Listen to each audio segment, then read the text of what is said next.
The day I saw Karen walking away with my package, smiling like she owned the neighborhood, I knew I had to play her game, but smarter. I'd been living in Cedar Oaks for just 3 months, a peaceful HOA community with freshly mowed lawns and painted fences that looked perfect from the outside. But peace, that word didn't belong here. Not with Karen Prescott, the self-appointed queen of the HOA. Karen was in her mid-50s, sharp blonde bob, always wearing pastel sweaters and clutching her clipboard like a badge of power. She had a talent for finding faults. Your grass too tall? She'd report it. Your garbage bin a few inches out of place? Expect a fine. But stealing packages? That was a new low. It started small. My dog's food delivery went missing. I thought maybe it was misplaced. Then, a week later, a camera lens I ordered vanished too. And when I checked the security footage, my stomach turned cold. Karen. There she was, casually bending down, glancing around, then picking up my brown Amazon box like it was hers. She smiled, tucked it under her arm, and walked away. I confronted her the next day. Me, Karen. I saw you take my package. Karen, with a smug grin. Oh, sweetie, it was left on my porch. Must have been a delivery error. I'll return it if I find it.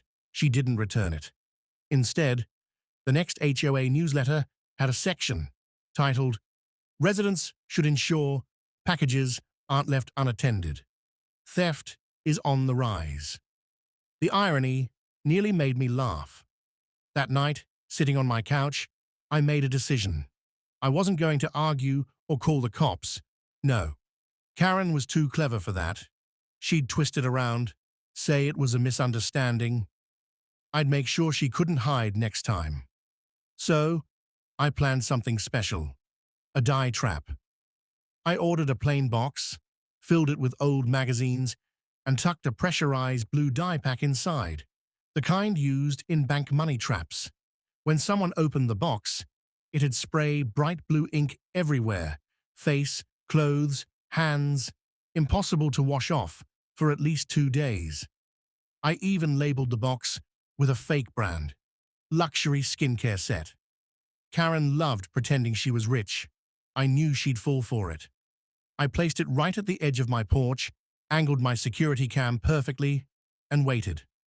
That night, around 7:42 p.m., my motion alert buzzed. My heart raced. I opened the live feed.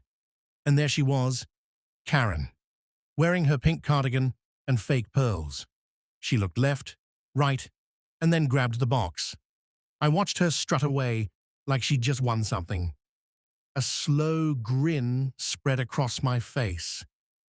The next morning, chaos broke out in Cedar Oaks.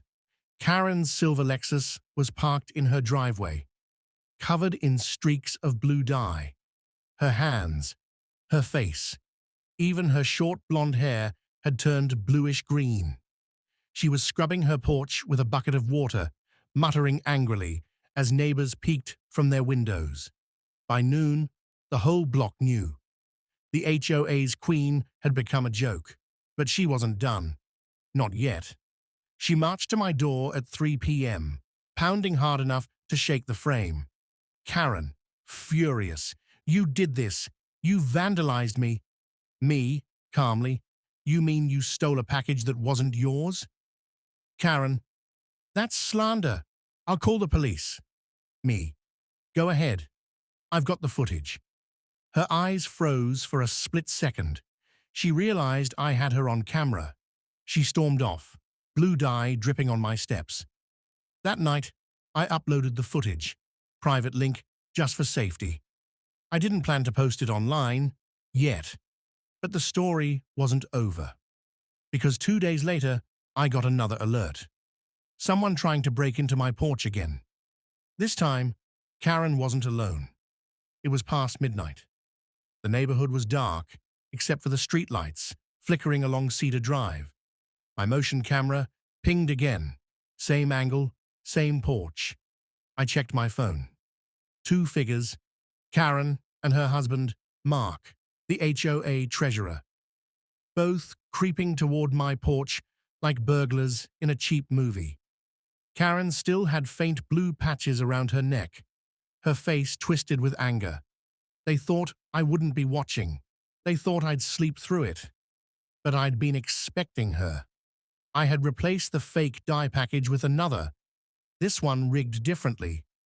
Inside was a harmless glitter trap connected to a sound alarm that screamed like a siren when opened. As soon as Karen lifted the lid, boom! A cloud of rainbow glitter exploded, followed by a piercing siren echoing through the quiet night. Karen, screaming, "Mark, turn it off!" "Mark, I told you this was stupid."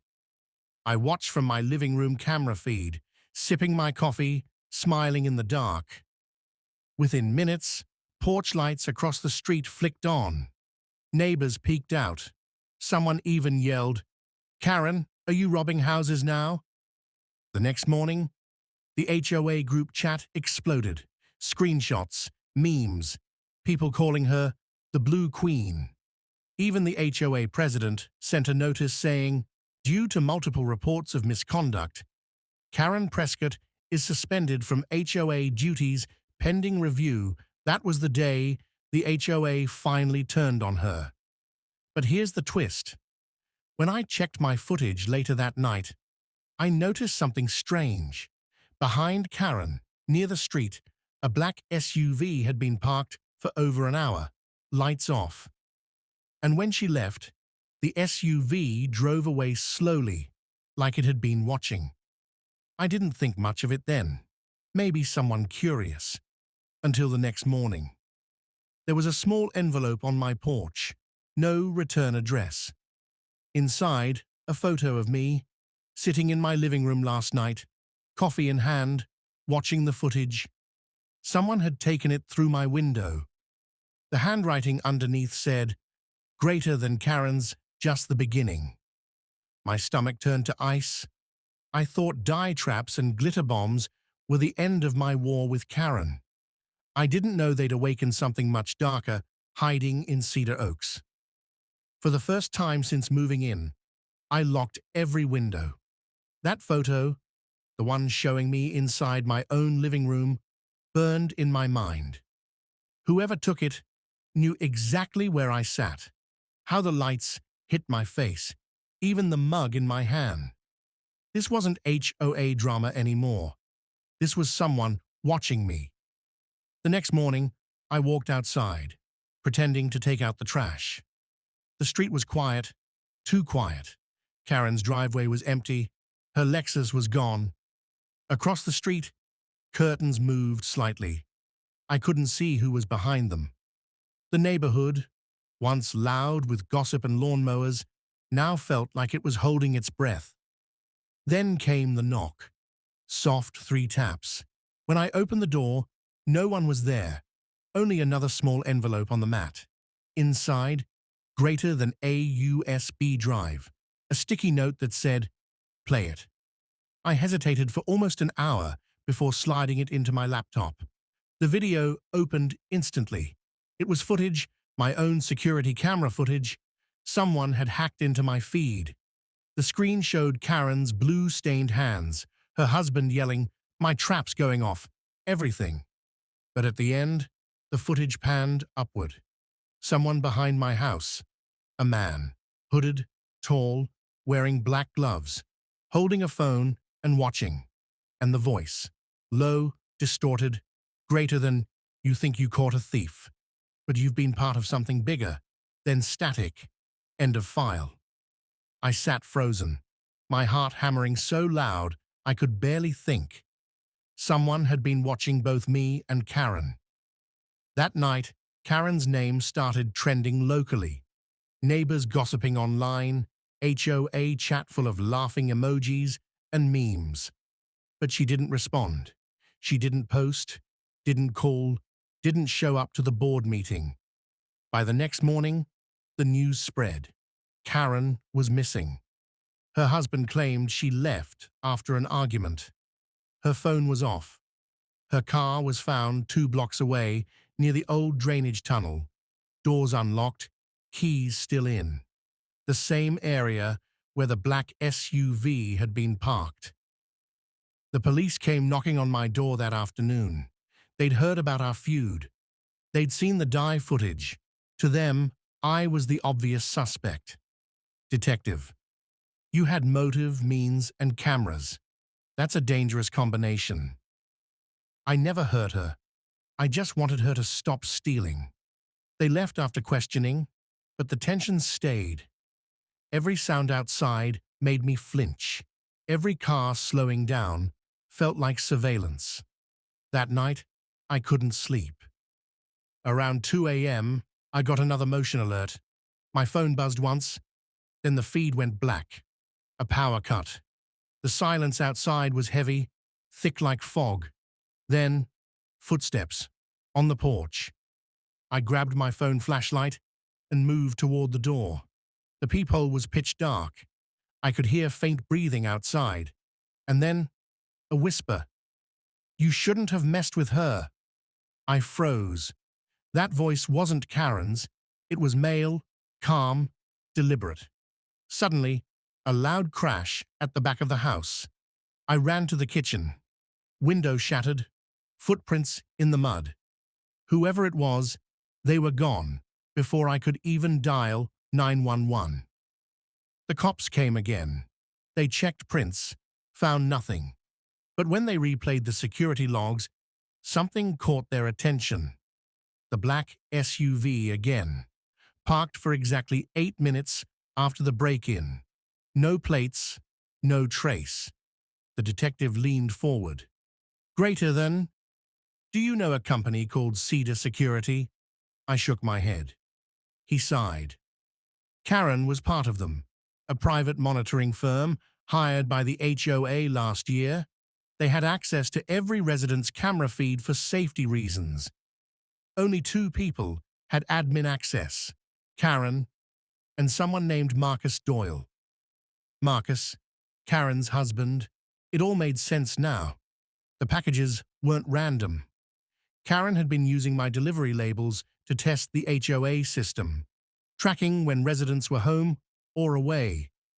When I caught her, she panicked. When the dye trap exposed her, she tried to destroy the evidence. And when she failed, Marcus made her disappear. But the photo, the USB, that wasn't from him. It was from someone inside Cedar Security, a whistleblower trying to warn me. 3 days later, a letter arrived from the HOA board. Due to safety concerns, the HOA is dissolving Cedar Security contracts. Members are advised to reset all home systems Karen was still missing. Marcus had left town, and the neighborhood that once worshipped its HOA queen had turned quiet. Everyone locking their doors, turning off their cameras, pretending everything was fine. But I couldn't move on. Not yet. One night, as I packed boxes to leave Cedar Oaks for good, my doorbell rang again. When I opened it, there was just one thing left on my porch, a brown package. The label read, "Return to sender." My name, my old handwriting, the same fake skincare box I'd used weeks ago. I picked it up carefully, heart pounding. There was a small note taped to the top. "You started the game. Now finish it." I dropped it instantly and ran back inside. When I checked the security feed, the last frame before it cut to static showed the reflection of someone standing at the edge of the porch. Blue-stained hands, faint under the porch light. Karen, or whoever was left of her.